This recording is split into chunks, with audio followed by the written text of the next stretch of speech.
तो फ्रेंड्स, आप अपने करियर का अगर पहला इंटरव्यू फेस करने वाले हैं या आप अपने करियर का सबसे पहला सीवी या रेज्यूमे बनाने वाले हैं तो ये वीडियो आपके लिए है।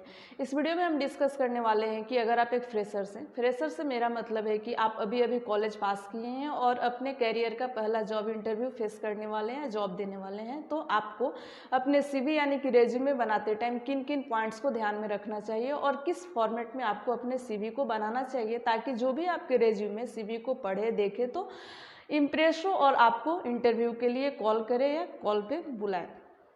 मेरा नाम है Aditi, welcome back to coding inspiration channel. चलिए इस वीडियो को स्टार्ट करते हैं। तो देखिए, सबसे पहले बात करते हैं इंटरव्यू दो टाइप्स के होते हैं। पहला इंटरव्यू वो होता है कि जो हम न्यूज़पेपर में या कहीं से भी इंटरव्यू के बारे में हमें पता लगती है तो हम अपने रेज्यूमे या सीवी को लेकर उस कंपनी में जाते हैं। रिसेप्शन पे हम अपने सीवी को या रेज्यूमे को सबमिट कर देते हैं और कुछ टाइम वेट करते हैं सेम डे पे, और हमें उसके बाद 1 आवर 2 आवर्स के अंदर में हमें बुलाया जाता है और हम जाकर इंटरव्यू दे देते हैं। ऐसे इंटरव्यू को वॉकिंग इंटरव्यू भी कहा जाता है, ठीक है। और इस ऐसे टाइप के इंटरव्यू का रिजल्ट भी सेम डे में आ जाता है। लेकिन एक और टाइप का इंटरव्यू होता है जिसमें हम ऑनलाइन या किसी भी जॉब साइट्स में जाकर अपने रेज्यूमे या सीवी को अपलोड कर देते हैं।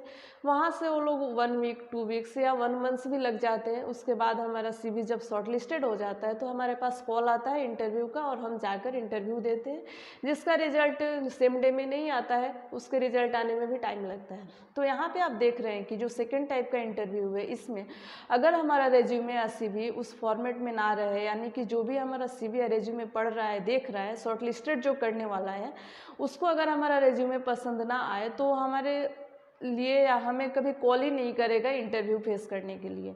तो जो सेकंड टाइप का इंटरव्यू है, इसके लिए आपको अपने रेज्यूमे को या सीवी को बहुत ही एक अट्रैक्टिव फॉर्मेट में तैयार करना होगा ताकि जो भी आपके इंटरव्यू के लिए आपको कॉल करने वाले हैं या जो भी आपका सीवी या रेज्यूमे पढ़ रहा है, देख रहा है, वो इम्प्रेस हो आपके सीवी या रेज्यूमे से और आपको इंटरव्यू के लिए कॉल करे या बुलाए।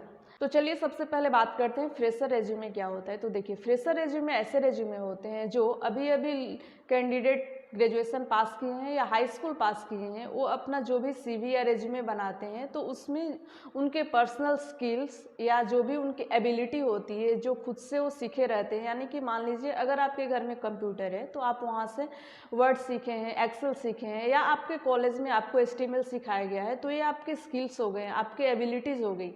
तो फ्रेशर्स के जो भी रेज्यूमे होते हैं, जो भी सीवी होती है, उसमें हाईलाइट किया जाता है उनके पर्सनल जो भी स्किल्स होते हैं, एबिलिटीज़ होती है, इंस्टेड ऑफ वर्क एक्सपीरियंस।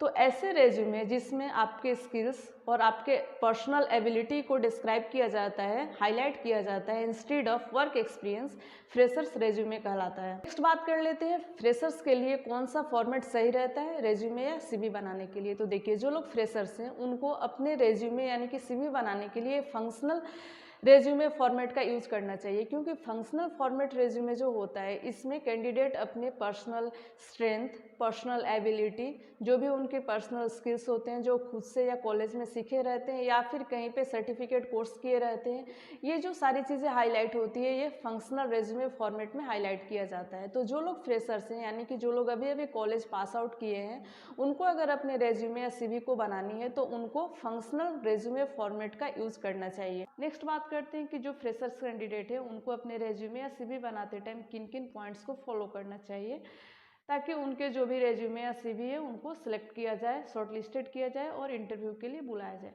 तो इसमें सबसे पहले आता है कि जो भी आप कंपनी में जिस भी जॉब रोल के लिए आप इंटरव्यू देने जाने वाले हैं, तो उस जॉब रोल के लिए उस जो भी जॉब डिस्क्रिप्शन होते हैं उसको आपको अच्छे से रीड करना होगा, यानी कि पढ़ना होगा।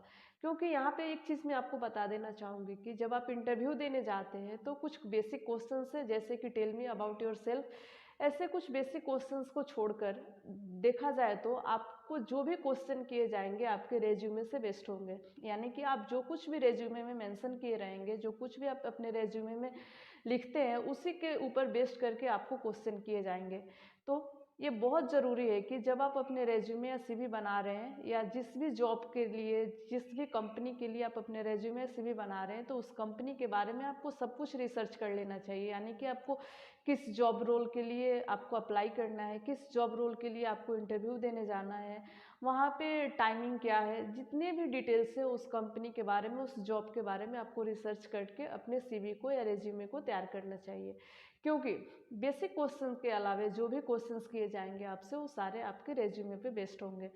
तो फ्रेशर्स कैंडिडेट को ये बहुत ज़रूरी है कि जब आप इंटरव्यू देने जा रहे हैं या अपने रेज्यूमे बना रहे हैं, आप किसी भी इंटरव्यू के लिए, किसी भी जॉब रोल के लिए, तो आप उस कंपनी के बारे में, उस जॉब रोल के बारे में डिस्क्रिप्शन, नोटिफिकेशन को अच्छे से रीड कर ले, पढ़ ले। उसके बाद अपने रेज्यूमे में कुछ जो भी मेंशन करना है मेंशन करें। नेक्स्ट पॉइंट है कि आपको अपने रेज्यूमे बनाते टाइम फर्स्ट सेक्शन में आपको कॉन्टैक्ट इन्फॉर्मेशन इंक्लूड करना पड़ेगा। कॉन्टैक्ट इन्फॉर्मेशन इंक्लूड करने के टाइम में आपको 2 बातों का ध्यान रखना पड़ेगा। पहला कि जो भी आप मोबाइल नंबर वहाँ पे मेंशन करते हैं, ऐसा मोबाइल नंबर वहाँ पे मेंशन करें जिसको आप इजीली आंसर कर सके, यानी कि रिसीव कर सके। ऐसा ईमेल एड्रेस वहाँ पे मेंशन करें जिसको आप, अगर कोई आपको ईमेल करता है, कोई भी आपके पास मेल आता है, तो आप उसका रिप्लाई कर सकें। नेक्स्ट स्टेप में आपको अपने समरी स्टेटमेंट को बहुत ही पावरफुल तरीके से मेंशन करना होगा। यानी कि अगर आप कॉलेज में किसी भी टाइप के किसी भी प्रोजेक्ट में कोई काम किए हैं, तो उस प्रोजेक्ट में आपका जॉब रोल क्या था, आप कॉलेज में क्या क्या अचीवमेंट किए हैं, इस सारी चीज़ों को आपको समरी स्टेटमेंट में अच्छे से मेंशन करना होगा। बहुत ही डिस्क्रिप्टिव फॉर्म में, बहुत ही छोटे में, बहुत ही शॉर्ट में और बहुत ही अच्छे तरीके से आपको अपने समरी स्टेटमेंट को लिखना होगा, ताकि जो भी आपके समरी यानी कि आपके सीवी के जो भी मेन पार्ट होता है समरी स्टेटमेंट, उसको पढ़े तो उसको इम्प्रेसिव लगे, ताकि आपको इंटरव्यू के लिए कॉल कर सके। नेक्स्ट स्टेप में आपको अपने स्किल्स के बारे में मेंशन करना होगा, यानी कि आपके जो भी टेक्निकल स्किल्स हैं और सॉफ्ट स्किल्स हैं उनके बारे में आपको नेक्स्ट सेक्शन में मेंशन करना होगा। यानी कि आपके जो भी पर्सनल डिटेल्स थे, पर्सनल इन्फॉर्मेशन थे, फर्स्ट सेक्शन में आपने मेंशन कर दिया। नेक्स्ट सेक्शन में आप अपने जो भी समरी हैं, यानी कि कॉलेज में आप क्या क्या काम किए थे, किस किस प्रोजेक्ट पे काम किए थे, आपके जो भी अचीवमेंट थे, आपने अपने समरी स्टेटमेंट में उसे डिस्क्राइब कर दिया। नेक्स्ट स्टेप में आपको अपने स्किल्स के बारे में मेंशन करना होगा, यानी कि आपके क्या क्या टेक्निकल स्किल्स है, आपके क्या क्या सॉफ्ट स्किल्स है, उसको आपको मेंशन करना होगा। अगर आप जिस जॉब के लिए अपने रेज्यूमे या सीवी बना रहे हैं, उस जॉब का डिस्क्रिप्शन अच्छे से पढ़े हैं, तो आपको वहाँ से ये पता चल जाएगा कि आप जिस जॉब के लिए अप्लाई करें उसके लिए आपको किन किन स्किल्स की ज़रूरत है। इसके अलावा अगर आपके कोई भी सॉफ्ट स्किल्स हैं, उसे भी आप इस रेज्यूमे में, सीवी में, इस सेक्शन में मेंशन कर सकते हैं। एग्जाम्पल के लिए मान लीजिए आपको अगर कंप्यूटर की नॉलेज है, तो आप वहाँ पे स्किल्स में मेंशन कर सकते हैं कंप्यूटर नॉलेज। अब आप यहाँ पे इंटरमीडिएट में हैं, एडवांस लेवल में आपको कंप्यूटर नॉलेज है, किस लेवल में आपकी कंप्यूटर नॉलेज है वो भी आप वहाँ पे स्किल सेक्शन में मेंशन कर सकते हैं। कम्युनिकेशन स्किल्स भी आपके स्किल्स में आती हैं। जो भी आपके टेक्निकल स्किल्स या सॉफ्ट स्किल्स हैं, इस स्किल्स सेक्शन में मेंशन कर सकते हैं। इसके बाद आप अपने क्वालिफिकेशन, ट्रेनिंग या कोई भी आपके पास अगर सर्टिफिकेट कोर्स है उसके बारे में यहाँ पे मेंशन कर सकते हैं।